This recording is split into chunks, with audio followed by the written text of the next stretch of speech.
Hello YouTube, this is Morgan, Airspeed Prime here at my next Airspeed Reads Naruto video. This one is going to be my review for volume 24 of the manga, which is called Unorthodox.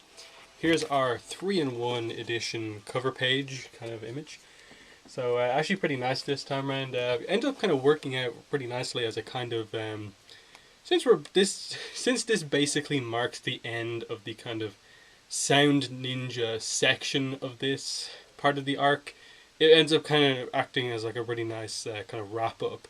Maybe I would have liked to have seen the other characters who fought the other Sound Ninja and not just Naruto in the bottom, but it works quite nicely just to have the 5 of them there. But yeah, volume 24, another 9 chapter volume.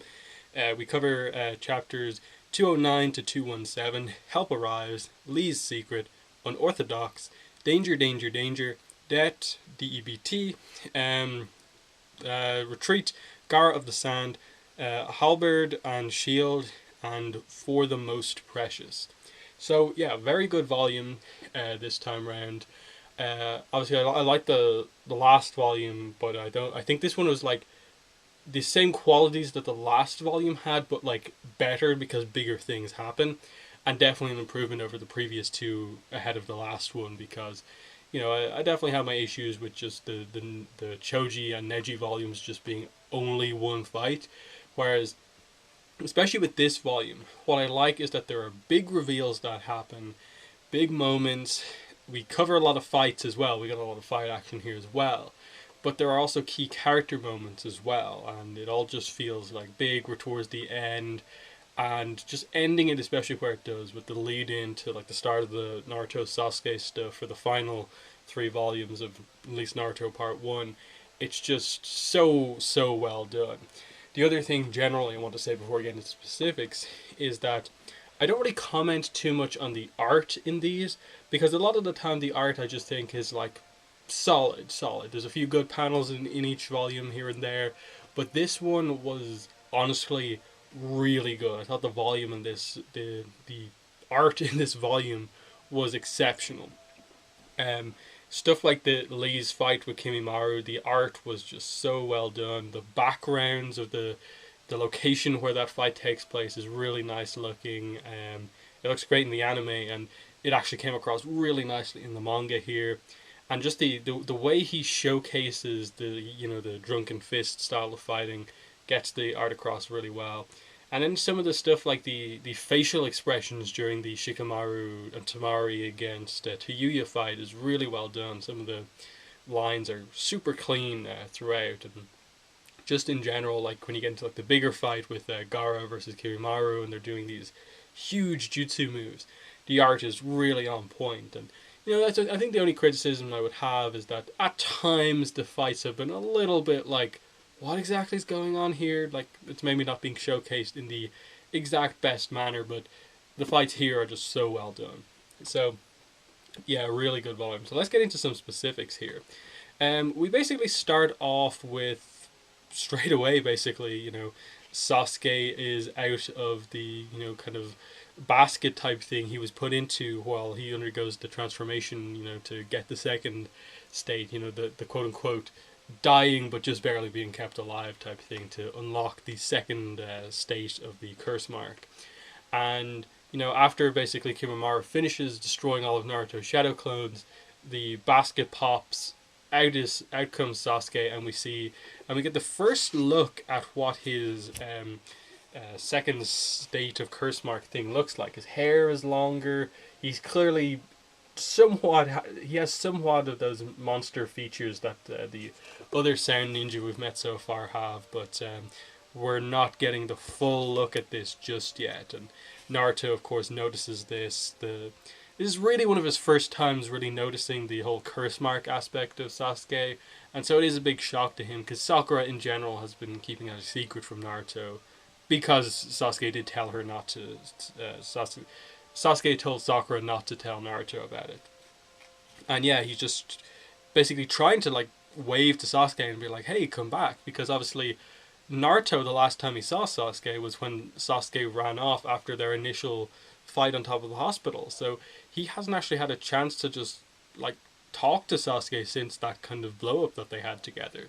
Because obviously Kakashi talked to him after that. Then it was Sakura when he left the village, and now so Naruto hasn't really seen what Sasuke is like, kind of at this point in time, outside of just, oh, he wants to fight me now and stuff like that. So this is a kind of pretty big moment for him when Sasuke just runs off, doesn't even turn around, and kind of has a bit of an evil laugh as well just before leaving. So he's, Sasuke's acting weird to Naruto, and he thinks he's basically lost Sasuke at this point in time because he's still dealing with Kimimaro and is at a huge disadvantage until, out of absolutely nowhere, Rock Lee arrives on the scene with a leaf hurricane. And this is what this volume does so well. Revealing characters arriving to assist in battle, and it actually being a real shock that, like, whoa, how did this happen? Where did this character come from? In that Rock Lee hasn't really been a focus since the very start of this arc. He and Sakura were there when basically, Naruto, Neji, Shikamaru, Kiba, and so on left the village. Like, he was there just about to go into surgery with Sakura as they left. He was the one who recommended that Shikamaru take Neji on the mission. So that's the last we saw of him. In no way did we think he was in any way ready to potentially follow them out to help with the mission. We didn't even know he had the surgery yet. So it's a huge, huge reveal there. And then I like that, we get a little bit of action. He manages to kind of impress Kimimaro, that for Kimimaro, this is going to be a bit of a challenge for him. Rock Lee is more suited than Naruto to fighting him, so Rock Lee holds off Kimimaro while Naruto goes after Sasuke. And setting up that that's what's happening. It's going to be a chase and then a confrontation between Naruto and Sasuke, which is pretty nicely done. And that's the last page of this whole volume is Naruto finally confronting Sasuke at the Valley of the End, setting up obviously the last couple of volumes. But we do eventually get revealed to us that, like, wait, how on earth is Rock Lee here? In that Guy returns to the village in a kind of brief flashback moment, arrives with Tsunade. She instantly confirms the surgery was a complete success. Lee's recovering fine. He might be able to do some light training at some point, but, let him rest, basically. But her leaving for a moment to check on Genma and Raido, who obviously were the two Jonin that the Sound Ninjas defeated beforehand, he escaped after this point, following them. So, big thing, roughly explaining what happened, and given that, it's been like 3 volumes effectively in between his last appearance and now, it roughly makes sense that, like, okay, it's maybe been a full day or so, and given the way the ninja operations tend to go, it involves chakra, and they can heal and stuff like that, maybe, okay, he could have had the full surgery and be closed up and relatively healed enough to stand up. It's not like super kind of crazy, but definitely a little bit like, wait, not that much time has passed really here. Like, I definitely didn't get the impression that them running through the forest after, like, Sasuke and stuff like that took a full day. But who knows? Maybe it did. So yeah, that's just a nice thing for Rock Lee, just setting that up. And we focus on his fight actually a lot here. Like, because obviously we've basically finished the Kiba Sakon fight and the Tiyuya Shikamaru fight. They're in their final stages, in the sense of, like, Kiba is being hunted by Sakon. He's both kind of relatively injured, but Sakon with the advantage. And then Shikamaru seems to have the advantage against Tiyuya, but he can't quite finish her off. So it's like they're very close to the end. So the main fight to cover is, of course, Rock Lee. And this is where they bring in the other important aspect of this, which is really funny, and just they use Rock Lee so well. He's absolutely one of the best characters from Naruto Part 1, and it really highlights that it's a shame that they don't use him all that much in Part 2 for the most part. But basically, as he left, he took his medicine with him, but he took the wrong bottle. So he ended up taking basically a bottle of, like, sake, I think it was, that Tsunade took.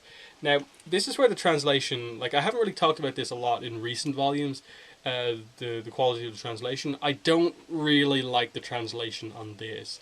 Tsunade refers to the bottle that Rock Lee takes as her what's it called again? It's her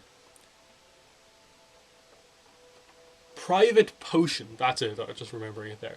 It's called her private potion. So that's what they highlight in that, like, um, it's not drunken fist. It's the potion punch is what the name of the technique that is the drunken fist basically. And it's one of those things where, like, okay, like, I get it. You don't want to just directly say that Rock Lee is drinking alcohol here and that this. I think he's like 14 years old at this point in time. That's what he's doing, but come on, like, I think because it's such a mistake that he's just recovered from surgery, thinks he's taking his medicine, takes this bottle. Rock Lee is a little bit of an idiot, so it makes sense, and then they just make humorous use of it here in the way he fights here. So it's not like, I don't think it's implying that, like, oh, it's okay to drink when you're younger or anything like that. So it's one of those things where, like, okay, I sort of get you don't want to directly say it, but, like, come on, like, you try a little bit better than, like, private potion for, like, Tsunade drinking here. Um, the anime, the way it did it, the English dub of the anime was, they called it an elixir, which makes sense because elixir is part alcohol, so it, fits, and it's sort of used in medical stuff, so it kind of works better that they just called it elixir, and it's kind of a nebulous enough term that, like, people are just like, okay, medical stuff, like, okay, fair enough. But still, it adds to, it makes some cool thing in that, like, Rock Lee has his initial engagement with Kimimaru where he impresses him. Rock Lee is, temporarily taken aback, and he just says, "One moment," and he takes the drink of the medicine, and Kimimaru is just like, "Huh?" Like, Kimimaru is just so, like, stone faced and just kind of, like, not really knowing what's happening. Like, why is this character that I'm fighting such a weirdo? That's kind of his opinion, and he's not really reacting all that much to him, but he's just like, okay, I'm gonna let him drink this drink, but what's he doing? He's acting so weird, and immediately upon, like, downing half of the bottle of the drink, he just completely changes, and he's just like, you want to make something of it, and he's like, he's all droopy and stuff like that, and the movements start to change, and it's it's so well done, and I think the anime does it really well, like, because obviously you get the full extent of the movements that, like, Rock Lee's, he's completely unsteady, like, he's all over the place, but the art, I think, gets that across as well. It comes across really nicely, and then the setup of just, like, Guy being so, like, shocked by it, like, oh no, Lee on alcohol is, like, the worst thing in the world. Like, it makes him so powerful that he's actually dangerous. But because Guy is such an absurd character as well, it's more like, no, like, I know how powerful the Drunken Fist is, and he just gets all stupid, and it's a reaction because it's stupid, but he also is powerful. And the some of the movement, as I said, about the art in this fight is really well done. It really highlights how unique and different and kind of unexpected a lot of his movements are. The way he blocks some of these attacks, like, usually the way Lee fights, it's super direct. Like, when he comes to kick you, he's coming to kick you, and when he dodges, it's like an up front dodge, like dodging with his legs and arms. But here, a lot of the dodges are like he has his back to Kimimaru and is doing this, like, back arm dodge, and, like, he blocks one of his downward punches by, like, just lifting his leg up out the back and blocks it. It's really well done. The art here, you can tell that Kishimoto, like, really likes drawing Rock Lee and the fight that he's involved in, but obviously after this initial display of the Drunken Fist, Kimimaru gets annoyed, and we get to see the full extent of his Kekkei Genkai, which is much more than just being able to, like, take his kind of, like, arm bones out and use it as a sword and some basic stuff. There's much more to his technique than that, and that we start to see this full extent of it there, where he makes multiple bones come out of his arm, and he basically just explains that for him the number of bones in his body is kind of a kind of questionable type thing. It can change, he can alter it, and he can do basically anything he wants with his own skeletal system. And this is one of the most shocking moments when, like, he just makes his rib cage come out as spikes, and it's a perfect way to counter Rock Lee, who's completely focused on taijutsu, and for him to do damage to Kimimaru, he has to connect with a kick or a punch or something like that. And for Kimimaro to counter it, all he has to do is just basically cover himself in spiky bones. So if Rock Lee kicks him, he gets stabbed in his foot by virtue of kicking him. So it's a really good counter and makes for a really just interesting fight that Lee is immediately put back into a fight where he is at risk of damaging himself again, and he's, after this initial burst of energy arriving on the scene and Drunken Fist, he very quickly is like, oh my god, my body's not ready. I'm way too soon after surgery to be doing this, and suddenly he is at a huge disadvantage now, and it's now all three of our characters currently involved in fights are at risk: Shikamaru, Kiba, and Rock Lee, and so it's perfect setup for like none of them are going to get out of this, are they? When suddenly we get the reveal that who's there to save it for them? It is the Sound Ninja 3. I said that completely wrong. Sand Ninja 3, the Sand siblings, Gaara, Tamari, and Konkoro arrive. Tamari to help Shikamaru, Gaara to help Rock Lee, and then Konkoro to help Kiba. So kind of fitting who all the characters are matched up with. Kiba and Konkoro not so much in that they didn't really interact. Like if Shino and Konkoro hadn't fought during the Chunin exam arc at the end, during the kind of attack on Konoha, I could have seen it as like if Shino was with them on this mission, that Konkoro arriving to help Shino or something like that. But given that you had to have Kiba on this mission, and Konkoro is one of the siblings, and he they just hadn't set up anything between him and Kiba to make him arriving with Kiba anything more impressive.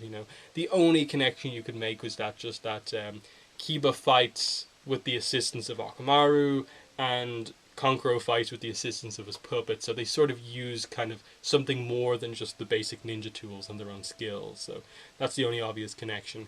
But Tamari and Shikamaru obviously have a history. They fought each other at the Chunin exam, so her helping him is a pretty big deal. She definitely wants to kind of get one over on Shikamaru, because as much as she won that fight, it was because he quit rather than her winning. And she kind of feels embarrassed by that, and so she feels that if she teases him and gets the advantage here, she has won over him again.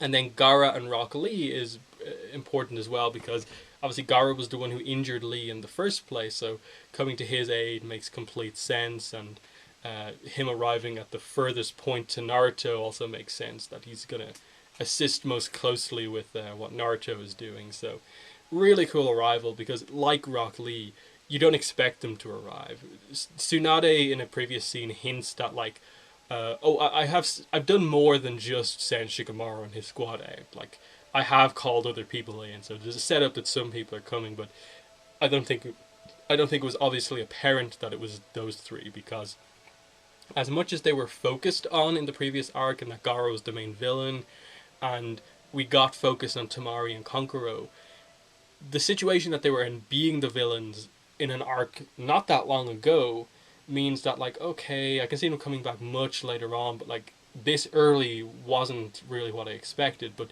because they had obviously set up that like immediately after the end of the Konoha Crush incident, that the Sand surrendered to the Leaf upon finding out what happened to the Kazekage, of course they'd try to make amends immediately, and they would be sent out on a mission like this. So it makes complete sense, and it's a really nice surprise as well.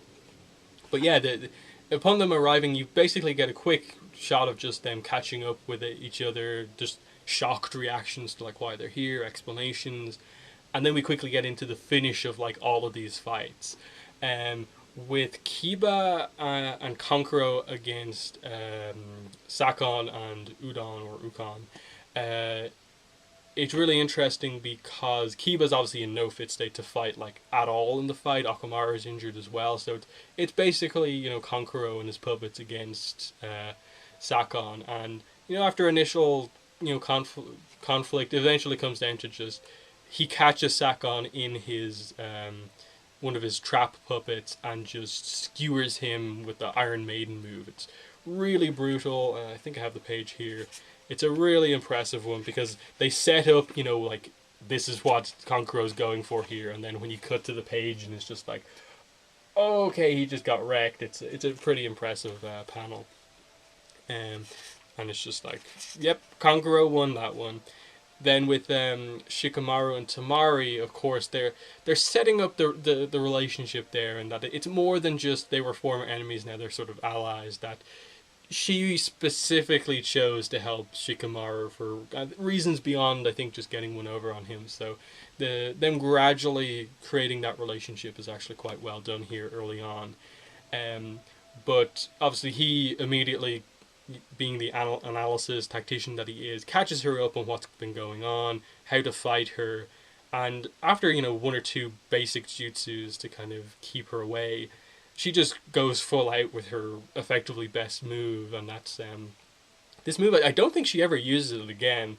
Maybe I'm misremembering some anime filler arcs or something like that, but as far as I'm aware, I don't ever really see her do this. But it's she summons a kind of otter weasel like creature, and then uses this wind style jutsu that involves the otter, where she basically does her usual fanned wind gust thing. It's super powerful. But within that are actual blades, and the otter obviously being powerful as well. And she basically just levels the forest that they're in completely. All the trees are cut down. It's just completely almost flat, and within that, Tiyuya is obviously like ripped apart basically. They obviously don't show it as like anything super brutal, but just the implication that she got cut a lot of times and just is out of the fight completely, and that's a victory for Shikamaru and Tamari. And again, coming back to some of the really nice art, like the reaction shot to that happening, just the actual shot of like the what's left of the forest, plus Tamari's like expression there, I think is super clean and really nicely done there, as well as Shikamaru's just exasperated expressions of just like that fight is over, and she is super scary, but she's smiling at this, and just Shikamaru's expression going from like, oh no, she's super scary, to kind of being like, oh, she's actually smiling and stuff like that. It's you're kind of getting the impression like this is kind of what happened with his father previously, where like it's something like the whole thing about like he usually is just like baffled by women and like how they act and stuff like that, and he's just like, Shikamaru's father is just like, but when they show you their gentler side, it kind of changes everything, and maybe he's starting to see that here with seeing Tamari smile like this for the first time, and he's like, oh, I actually kind of like her, kind of thing. So, nice start to that at the very least. Basically, the final part of this to talk about is the Gara Kimimaru fight, which is very impressive because these two are definitely set up to be more skilled than like everyone else. Kimimaru is absolutely the best of the Sound Ninja 5, and then Gara, very much at this point in time, with a bit of time between Naruto basically pointing out a lot of stuff to him previously, and now being much more calmer and able to just be in control completely, seems so powerful. Like Gara seems exceptionally powerful at this point in time, much more so I think than he was during the tuning exams, and it's just a battle of very experienced and powerful ninja here, as Gara uses a bunch of super strong attacks. Kimimaru gradually builds up through the first state, then the second state of his curse mark, and starts using his crazy bone attacks, which I always forget how powerful Kimimaru is, because I always remember more the initial stuff of just like, okay, he takes out the bone sword, his ribs become stuff like that. But I always forget about like during his fight with like Gara, he's like crushed like 10 times, and basically uses his bone to basically create a layer of bone under his skin to protect him, and just takes all of this damage just using his Kekkei Genkai, and then even then can like create huge bones that basically come up through the underground and like out, and can create like huge giant chunks of bone as well. Like it's crazy what he can do during the second state, because the bones become more than just like normal human bones, but he's using them in a unique way that he can actually like change the size and like strength of different types of bones and stuff like that. So it's a really like brutal fight because of the way Kimimaru fights and what he does to his body and stuff like that. It's really cool. And then like it ultimately comes down to like this battle between like Gaara's defense versus how powerful Kimimaro can be on offense. And they cut away to Kabuto and Orochimaru talking about Kimimaro, and that like, oh, it's a shame that he has this illness because he's so powerful. Like he's from this Kaguya clan who basically got themselves wiped out by getting themselves in way too far in this war, and he's the last of them. And you know he's so powerful because the lances he can make out of bone are just unbelievable. And Gaara, you initially think Gaara's going to lose, but ultimately what happens is just he goes all out with his last attack, kind of sealing Kimimaro underground, and Kimimaro comes back after that, but he dies just prior to delivering the final blow against Gaara because he's just completely out of time. But what they do show at the end is just that Gaara kind of insults Kimimaro for being so devoted to Orochimaru and kind of saying that like Orochimaru has brainwashed you, whereas Kimimaro just gets across that no, I just honestly idolize Orochimaru and think he is the best person. And when the fight comes to an end, Rock Lee kind of doesn't quite understand that, but for Gaara he does, because he kind of says something about Lee's idol, who's Guy, of course, and he's like, that meddlesome trainer that you have, and Lee is just like, no, he wasn't meddling, he was trying to protect me, and all of this stuff. And Gaara's line here is pretty important. He says, then you're the same. When you feel the honor of your idol under scrutiny, you become enraged as if it were your own honor being questioned. The more precious your idol is to you, the harder you fight for him. As he flashes back to the last moments of the Kimimaro fight, that Kimimaro basically died and put himself through so much just to kind of fight for Orochimaru here, knowing that he couldn't be his vessel, just basically sacrificing himself so that Orochimaru could get the vessel he does want, Sasuke.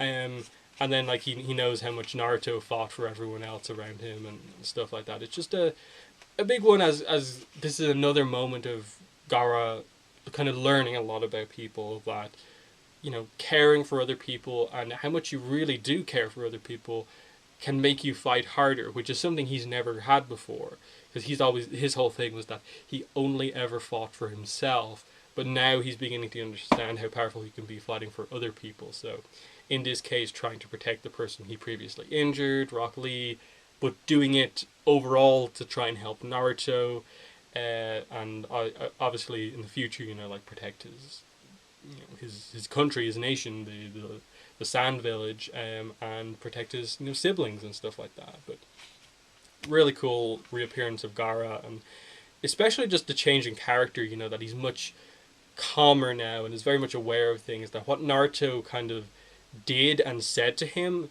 hit home so hard, and that he has changed, but we don't have the full scope of what that change is just yet. Just that he's not this kind of person who's constantly like can never sleep and stuff like that, and he's manic and so on. He's much more in control now. But we do end with this wonderful two-page spread of just they've arrived, Naruto and Sasuke have arrived at the Valley of the End. They finally catch up to each other on opposite sides.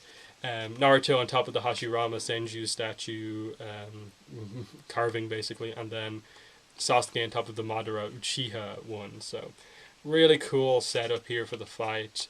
And it's interesting that they ended here, but don't directly set up that it is going to be a fight. Just that Sasuke still hasn't turned around and addressed Naruto, and Naruto is just like, why are you running away? What's wrong? What can I do to bring you back? And he doesn't understand just yet that it is going to come to a fight just yet. But really cool stuff. So yeah, that is the end of this volume, and it's the end of this overall 3-in-1 edition for 22 to 24. As I said, great volume, great reveals of Rock Lee, Gaara, Temari, Kankuro returning. All of the fights, I think, in their own way were really good. Obviously, the returning characters get a big moment. Drunken Fist, the Sand siblings getting to finish off the fights and just mark their big return back into the series. And then just the gradual setup to Naruto Sasuke is really well done. So, great volume. Definitely one of the best I've read so far. But yeah, that'll probably be the last one for this week. Next week, I hope to finish Naruto Part 1. So for Naruto Part 1, we only have this final 3-in-1 edition here, 25 to 27, to do. So I'll hopefully get the 3-volume reviews out next week. And then I do plan to do a overall Naruto Part 1 kind of overview review type thing, just my thoughts on Part 1 slash preview for like Part 2 and stuff like that.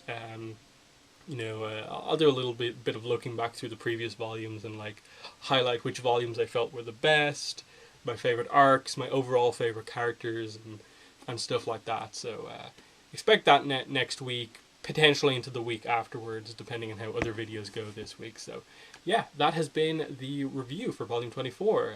So in the comments, let me know what your thoughts were on the review, on the volume. But other than that, that's been the video. Thanks for watching, and bye.